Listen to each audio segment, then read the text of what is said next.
Hello সবাইকে, আমি রিম্পা চলে এসেছি আবার নতুন একটি ভিডিও নিয়ে। তো এই প্রফেশনে আমি নতুন, তাই অনেক ভুলভ্রান্তি হবে, সবাই প্লিজ ক্ষমা করে দিও। এই ভিডিওটি সবার জন্য হতে চলেছে খুবই ইন্টারেস্টিং। ভিডিওটি স্কিপ না করে শেষ অবধি দেখতে থাকো, আশা করি তোমাদেরও কাজে আসবে। চলো তাহলে যাওয়া যাক। এই যে দেখতে পাচ্ছ আমাদের বাড়ির সামনে রাস্তা, এই রাস্তার সাইড দিয়েই বাবা কিছু সুপুরি গাছ লাগিয়েছিল।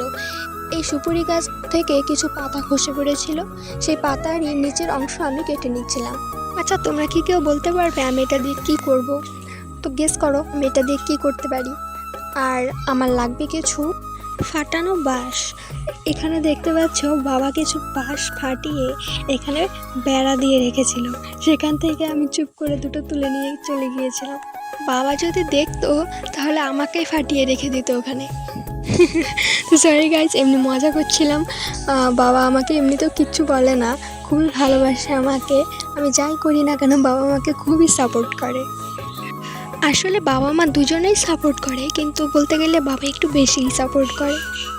শুনেছিলাম বাবারা নাকি মেয়েদেরকে একটু বেশি ভালোবাসে, আর সেটা দেখতেও পাচ্ছি। সত্যি হ্যাঁ, বাবা মেয়েদেরকে একটু বেশি ভালোবাসে, কারণ আমার মার থেকে আমার বাবা আমাকে একটু বেশি ভালোবাসে।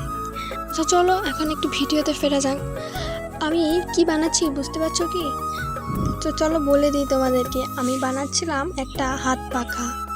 ওই যে দেখিয়েছিলাম সুপুরি গাছ থেকে একটা পাতার নিচের অংশটুকু কেটে নিয়ে এসেছিলাম, সেই নিচের অংশটুকু দিয়ে বানাচ্ছিলাম একটা হাত পাখা। আসলে গ্রামে থাকার এটাই মজা। গ্রামে এমন অনেক প্রাকৃতিক জিনিস আছে যেগুলো দিয়ে আমরা অনেক নতুন নতুন কিছু তৈরি করতে পারি।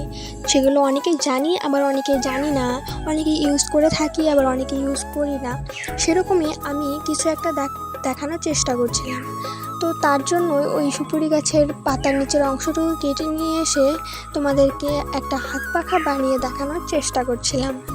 তারপরেই আমি চলে গিয়েছিলাম আমাদের বাঁশ বাগানে, কারণ আমার লাগতো একটা বাঁশের টুকরো। তাই অনেকক্ষণ ধরে খুঁজে একটা ভালো দেখে বাঁশের টুকরো বের করেছিলাম, কারণ আমার লাগতো একটা ভালো দেখে ভিতরে যাতে ফাঁপা হয় সেরকম একটা বাঁশের টুকরো। তো সেটাকে ভালো করে পরিষ্কার করে নিয়ে আমি চলে এসেছিলাম। আজ আমার কাজটি আমি কমপ্লিট করছিলাম আমাদের বাড়ির বাইরে রাস্তার সামনেই একটা মাচা পাতা ছিল, সেখানে বসে। কারণ প্রতিদিনের মতোই আমাদের বাড়ির বাইরের যে প্রাকৃতিক সৌন্দর্যটা আজকেও ফুটে উঠেছিল। আর এরকম প্রাকৃতিক পরিবেশে বসে কাজ করতে কারই না ভালো লাগে, আমারও খুবই ভালো লাগে। আর সুন্দর ফুরফুরে হাওয়া বইছিল, তাই মন মেজাজটাও খুব ভালো ছিল, সুন্দরভাবে কাজটাও করতে পারছিলাম। আর এদিকে দেখো, কথা বলতে বলতে আমার পাখা প্রায় রেডি হয়ে গেছে। আমি পাখার জন্য যে ডাটনিটা বানিয়েছিলাম সেটাকে সুতো দিয়ে সুন্দর করে বেঁধে নিচ্ছিলাম, আর যে এক্সট্রা বাড়তি অংশটুকু ছিল সেটুকু সুন্দর করে ভালোভাবে কেটে নিলাম। তো এই যে দেখো, ওই যে আগে দেখিয়েছিলাম আরও যে এক্সট্রা কতগুলো বাঁশের টুকরো আমি রেডি করেছিলাম, সেগুলোকে সাইড দিয়ে সুন্দর করে বেঁধে নিচ্ছিলাম, যাতে পাখাটা আরও শক্তপোক্ত হয় এবং দেখতেও সুন্দর হয়।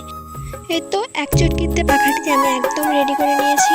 এই পাখাটিতে আরও কিছু কাজ বাকি আছে, সেগুলো আমি দেখাবো নেক্সট ভিডিওতে। আশা করছি ভিডিওটি তোমাদের কাছে ভালো লেগেছে। তো আজকের জন্য টাটা। ভালো লাগলে লাইক কমেন্ট শেয়ার করতে ভুলো না কিন্তু।